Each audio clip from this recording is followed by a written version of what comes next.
87. Rex's killer is here. He's a speedster. You should never interfere with history. Get ready to move. There's a bomb on the premises. I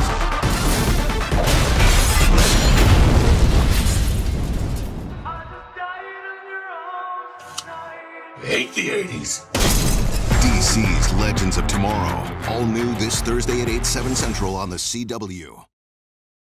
Hey YouTubers, it's Charlie. So we got Miami Vice, Reverse Flash next week, and I'm also going to be talking about episode 4, zombie episode, Blackest Night, Dead Space, Django Unchained, Walking Dead episode. So you can see from the trailer, they're doing a mixture of plot-based episodes that are like Legion of Doom, you know, like big Legion of Doom team-up happening right here, and more of like the one-off adventures, like the zombie episode, episode 4. So just to address this really quick, this is basically just going to be like a really fun Miami Vice 80s riff on a Legion of Doom story, because we're finally getting Reverse Flash and Damien Darhk working together.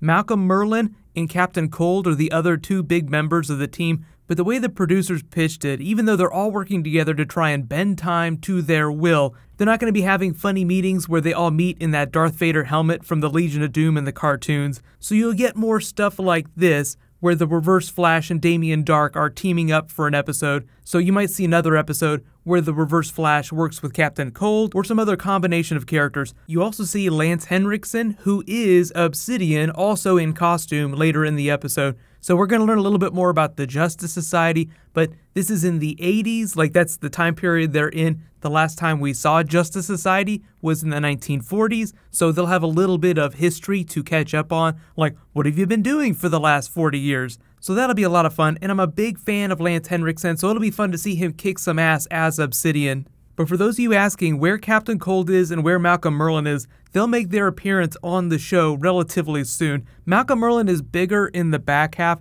like he's just been on set a whole bunch recently. They posted this Charlie's Angels picture from behind the scenes, so just expect more of that. So there's 16 episodes too of Legends of Tomorrow, not 23 like the other TV shows. It just means they'll be getting to the crazy stuff a lot quicker.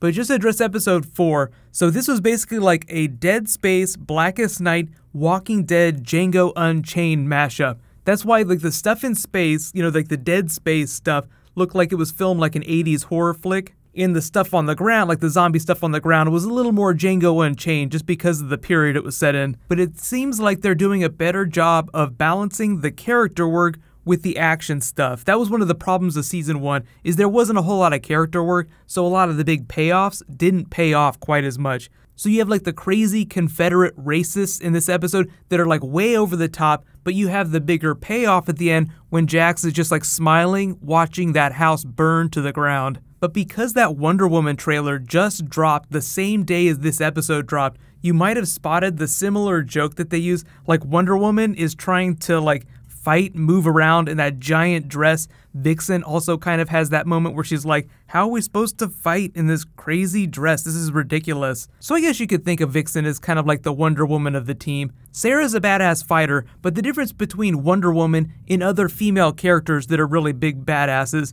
is that she also has superpowers. And Vixen's the only female on the team that has legit superpowers.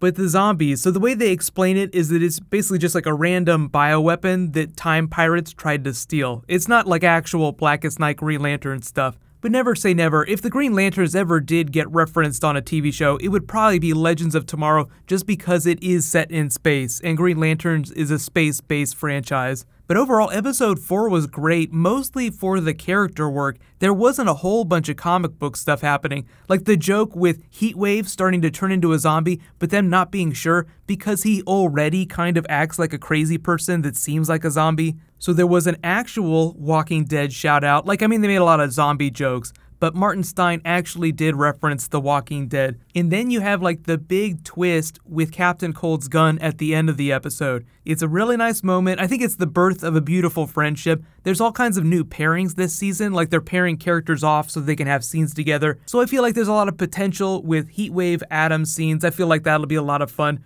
I'm really liking Vixen with all the characters. I feel like she has good chemistry with everybody, so no matter who you put her in a scene with, it will be a good scene. But just in general, like if you weren't sure, there wasn't a lot in this episode that tied to what was happening with the Legion of Doom. That's what's happening next week. So just remember, it's kind of like the X-Files where you have a mixture of mythology episodes and then the one-off episodes. But let me know what you guys thought about the episode. You know, like I said, great character work. Like, you learned a lot about each of the characters that didn't necessarily have anything to do with comic book stuff. But next week, it's going to be super crazy 80s style. Those are my favorite types of episodes, like when they're really crazy within a certain theme, like as long as they don't stray from that. So hardcore, Legion of Doom, Miami Vice, Ride or Die. It's going to be awesome. So that'll post next week, and I'll say congratulations to this week's DC giveaway winner, Eduardo Ruiz. You won a $20 Amazon gift card. Be sure to private message me on the back end of my channel so I can get your contact details. There will be a new round that'll start the next time I post a DC video, but because I postponed Infamous Iron Man, that video will post next.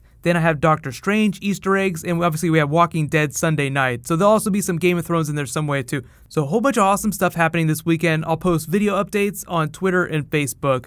While you guys wait for that to post, you can click here to learn about the Flash reference inside the new Avengers comic book, and you can click here for my Doctor Strange review. Thank you so much for watching, everybody. Let's high five. I'll see you guys tonight.